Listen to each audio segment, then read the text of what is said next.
Peace and love, pro wrestling world. This your boy JB coming to you directly after Bash in Berlin PLE for WWE. Wanted to give you a quick recap. I don't want to bore you with breakdowns of each match, but I want to tell you the prediction I had and the outcome and what I think, is moving forward. The Undisputed World Championship, Cody Rhodes defends his title against Kevin Owens.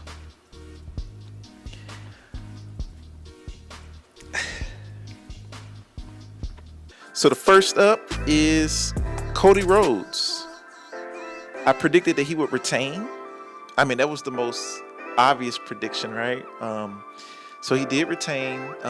Kevin Owens didn't turn heel. So what's next for Cody Rhodes, right?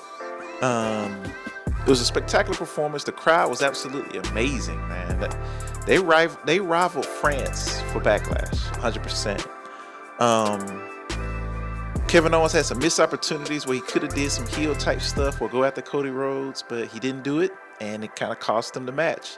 So moving forward, I think Solo Sikoa may get another shot at him. Randy Orton's about to come back to SmackDown. I don't know if Randy's going to ask for a shot, but more than likely, it's probably going to be Solo Sikoa going after Cody Rhodes at Bad Blood, the next PLE for WWE.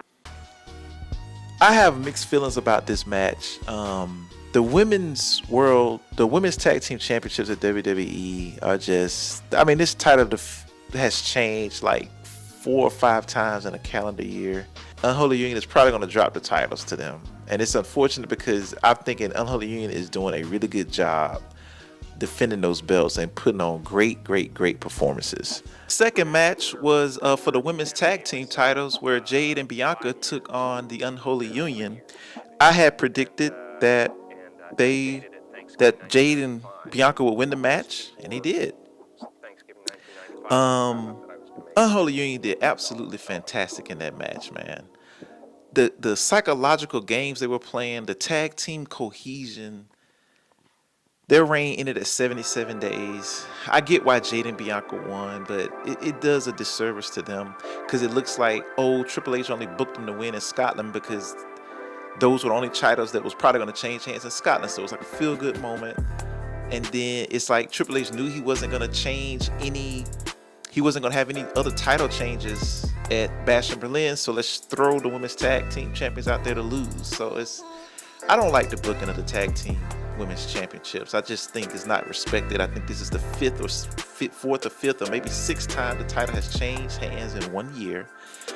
If you want this belt to be taken seriously, there needs to be lengthy title reigns, like at least 6 months, and that's what Jade and Bianca is going to do. But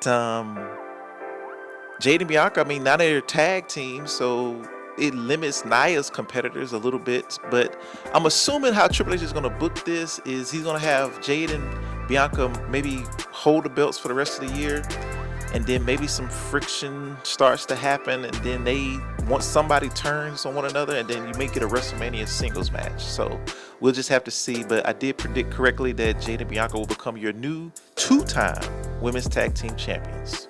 At CM Punk getting a second crack at Drew McIntyre. My match prediction is, and I know this sounds crazy, but I got Drew winning again. Think about the amount of times CM Punk has screwed over Drew McIntyre, and Drew McIntyre deserves it. Drew McIntyre has been doing some crazy stuff, but CM Punk said he was going to make his life a living hell. If CM Punk wins on Saturday, and if he wins, he's more than likely going to take his bracelet back, and the bracelet is the most important one of the most important parts of the story because it got CM Punk's amazing wife, who I love, AJ Lee, and the dog Larry, right? So CM Punk would probably take it back, right? So then you got to come up with, okay, what's going to replace the bracelet to give Drew McIntyre another shot at CM Punk, which I predict they're going to wrestle again at Bad Blood. The next match on the PLE was the Blood feud with CM Punk versus Drew McIntyre in a scrap match. I predicted that Drew McIntyre would win, and I was incorrect. CM Punk won in a decisive manner. It was a really good match. CM Punk hit a GTS, his finisher, early on, but he didn't decide to hit the four corners that you got to do to win the match. And he wanted to beat Punk up a little. He wanted to beat Drew McIntyre up a little more. And they had some creative ways on how they was trying to hit the four corners. It was a really good match. I thought it was one of the best matches on the card. CM Punk, it was a defining moment for him because, he's been away since 2014. So he got his first win in 10 years at WWE. He looked fantastic. Drew put on a great performance. The crowd was invested the whole time. The match was all over the place. I was wrong on my prediction because I'm like, okay, how are we going to get the bad blood, right? And so CM Punk won decisively. I mean, he did 5 or 6 finishing moves on Drew McIntyre.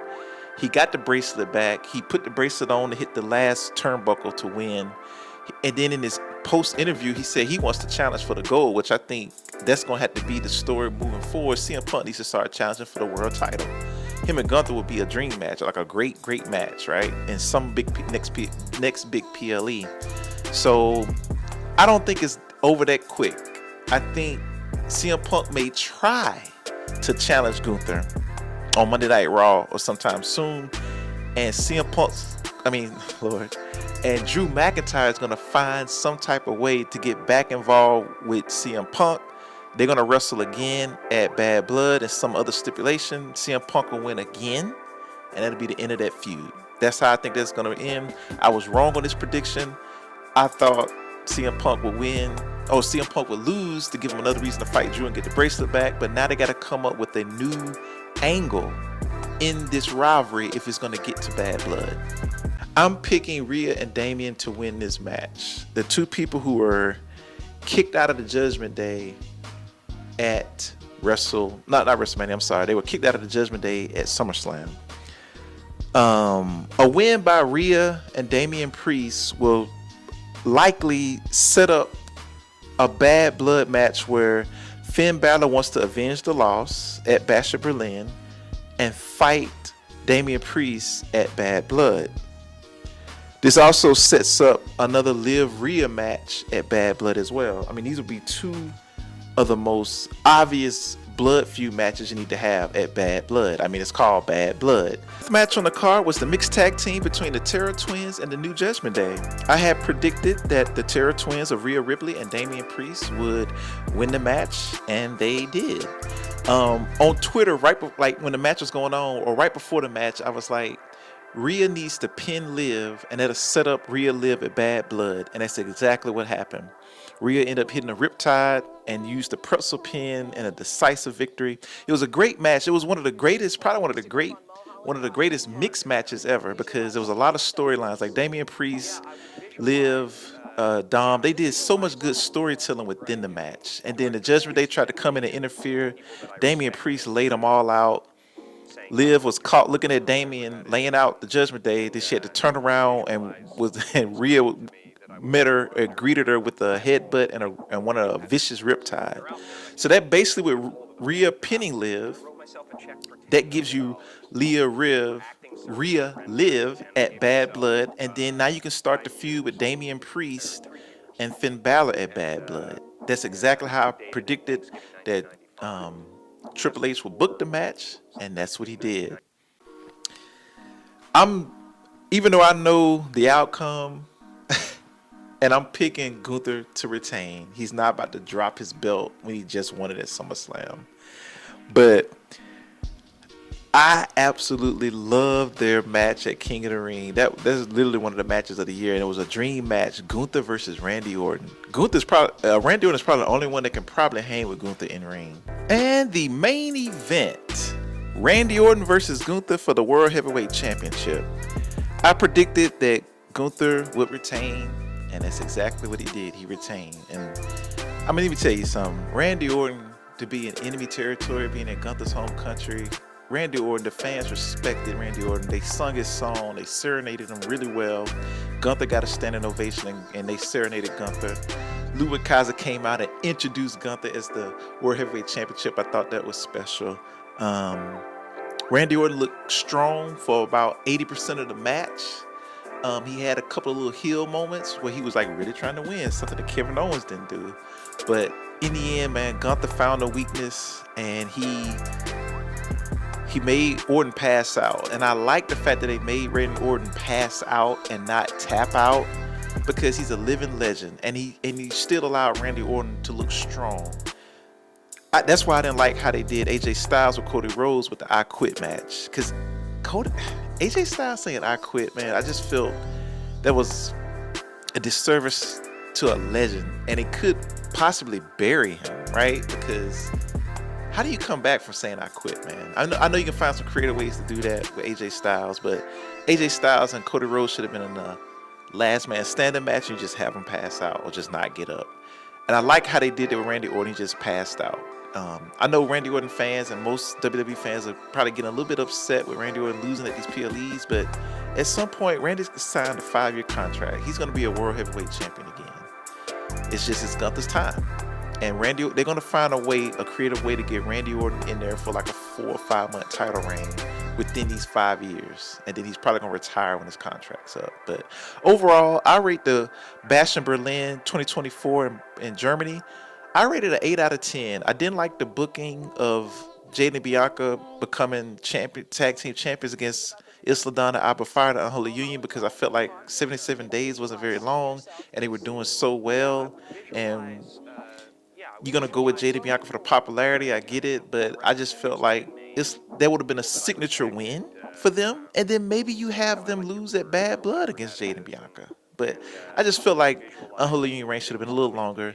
I was pleased with the CM Punk Drew match. I kind of wanted Drew to win to get the bracelet thing going, but they're gonna have to come up with a creative way.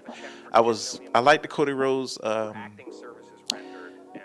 Kevin Owens match, even though I knew the outcome. It was a good match, man. So I'm hoping at some point to get Cody in a really good storyline, right?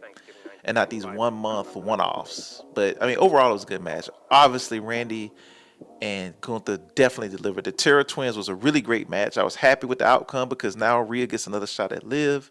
And I don't know if Rhea can beat Liv at Bad Blood. You would think, but that's going to be good. But I'm happy the match was set up. And then we got to get Damian Priest going with Finn Balor. But overall, 8 out of 10 on Bash in Berlin. Really good PLE. Crowd was energetic. They rivaled France. Those two are probably the two best crowds in the WWE PLE so far. And yeah, 4 out of 5 ain't bad. I'll go with that. And be on the lookout for an NXT breakout presentation of my predictions of how the matches will go with NXT WWE for No Mercy coming up on Sunday. And then I'll also provide a little recap after the match. Until then, see ya.